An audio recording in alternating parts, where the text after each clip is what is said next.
So most homeowners don't regret buying impact windows. They regret how they bought them. And the first mistake that homeowners make is shopping on the price alone. So price is easy to compare, but it really hides everything that matters. And two quotes could be thousands apart and still look identical on the paper, but that doesn't mean that they are. The second mistake is assuming that all impact windows are the same, but they're not. You have different frames, different glass, different design pressure ratings, and those differences decide how a window performs during a storm. The third mistake that a lot of homeowners make is not asking about design pressure.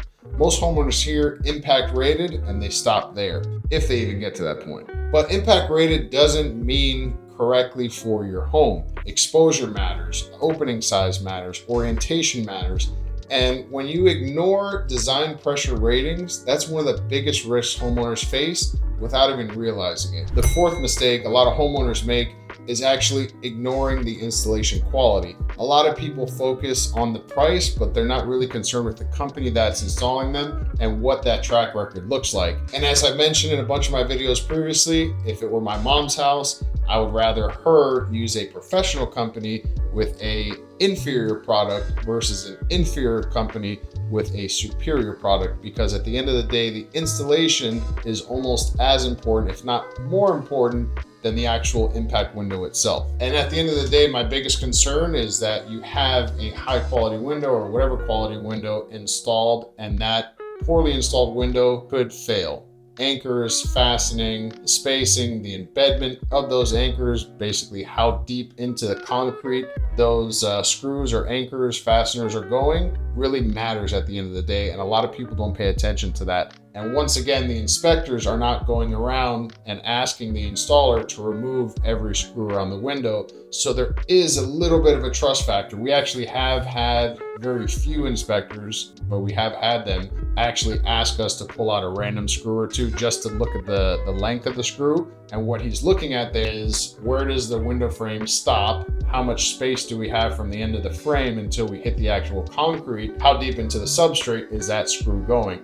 Because that matters at the end of the day. Because if you just have a window held in by caulking, it's not going to perform well. And as I mentioned previously, South Florida on the East Coast has not been tested by a hurricane in, I want to say, at least 10 years or something like that. We've had a lot of scares, but every hurricane's kind of dodged us. So a lot of impact windows actually haven't been tested. I am personally somewhat scared for homeowners that may or may not hire a good company. So ultimately, we'll see what that turns out to be in the future. I don't want to scare anybody, but I just want to reiterate, installation at the end of the day is huge. So the fifth mistake a lot of homeowners make is not understanding door complexity. So you have sliding glass doors, French doors, front doors, the threshold height, water management, the structural support around these openings. Doors are typically where problems show up down the line. And when things aren't planned correctly, that's when things actually fail, or you'll start to see failures in some of the doors, whether it be water intrusion or potentially a structural failure.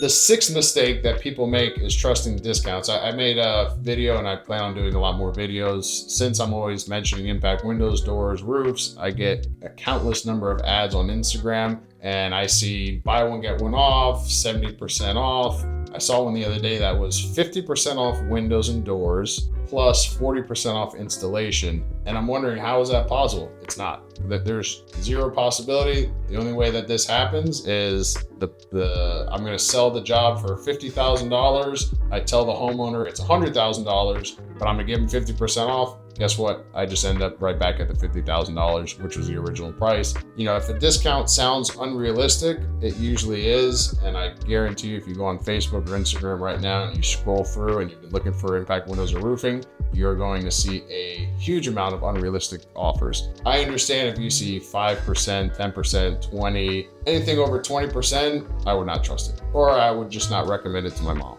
at the end of the day. And that's kind of where I weigh things. Would I give the thumbs up to my mom before going with an ad that talked about that? Or do I give it the thumbs down? That's probably a bad company, or one of these big box stores that doesn't really care about you at the end of the day. So the seventh mistake a lot of people make is rushing into a decision. Pressure becomes bad outcomes at the end of the day. And if you have a company that's coming into your home pressuring you to sign today. If you don't sign today, they can't offer you this great discount, and they're at the end of the month there's a special, and if the company orders so much that they're going to get these discounts, they're going to pass on to you. Head for the hills, run. We are a very patient company. Obviously, we want to try to limit the amount of times that we have to go to somebody's house, but at the end of the day, there's not an extreme pressure to close a deal where, you know, my guys are holding you hostage. If you ever experience that, call me on my personal cell phone and I'll have a conversation with anybody in my company. That is not who we are by far. The eighth mistake a lot of homeowners make is not understanding what's included. I've made a couple videos where I've kind of compared side to side, company A, company B. I've talked about going to a car dealership and just buying a car manufacturer.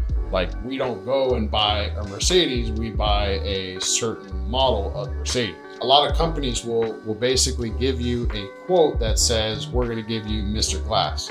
Okay, Mr. Glass has several different series that they offer. Which one are you offering me for this price? So if a company is not calling out specifically what model, what series that they're offering, that's another reason to head for the hills. So looking through the quote and understanding, looking through the exclusions, you know, I also say that a company that cares about you, that cares about their reputation, cares about the customer experience, will try to spell this stuff out. It's not to scare you. It's really just because that the reason our contracts have gotten longer over time is just because we want to clearly communicate to the owner, this is what you're responsible for, this is what we're responsible for. At the end of the day, Bigfoot will take care of all these things. We are not responsible for these things. And if a company is not even mentioning those things and making that clear as day to you, that is basically saying that the company is okay leaving things up to interpretation and then arguing with you about it down the line versus, let's be very clear who's doing what. There's no questions. Excellent. Let's move forward.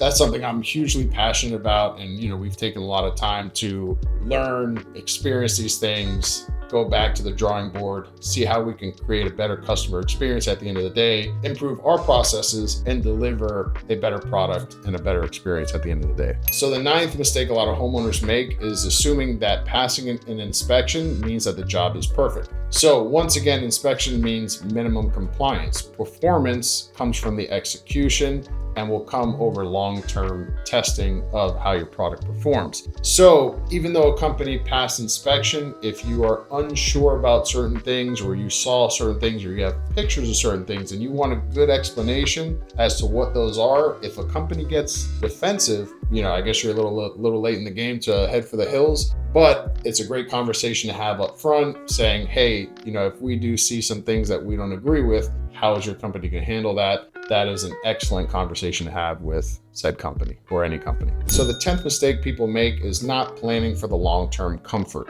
So, you know, really considering the noise reduction you're trying to achieve, what kind of heat gain, i.e. energy efficiency, that you want to have at the end of the day. These things are going to matter long-term and especially after the installation day. So, you know, really taking the time to understand what's important to you, communicating that to the advisor that's in your home, and not really rushing to be sold. Understanding the differences, what each product, you know, from low heat to insulated glass is going to offer you in your home, what the costs associated with those upgrades are going to be. Having that down, having that on paper is going to be huge for you at the end of the day. Impact window projects typically range between $15,000 to $45,000 depending on the home and the choices that you choose. There's a lot of factors there to consider, but just to give you a little bit of a range. And regret at the end of the day doesn't come from price, it comes from missing information. So when all is said and done, you don't need to be an expert. You just need the right questions to ask. And when homeowners ask better questions, better work is going to stand out.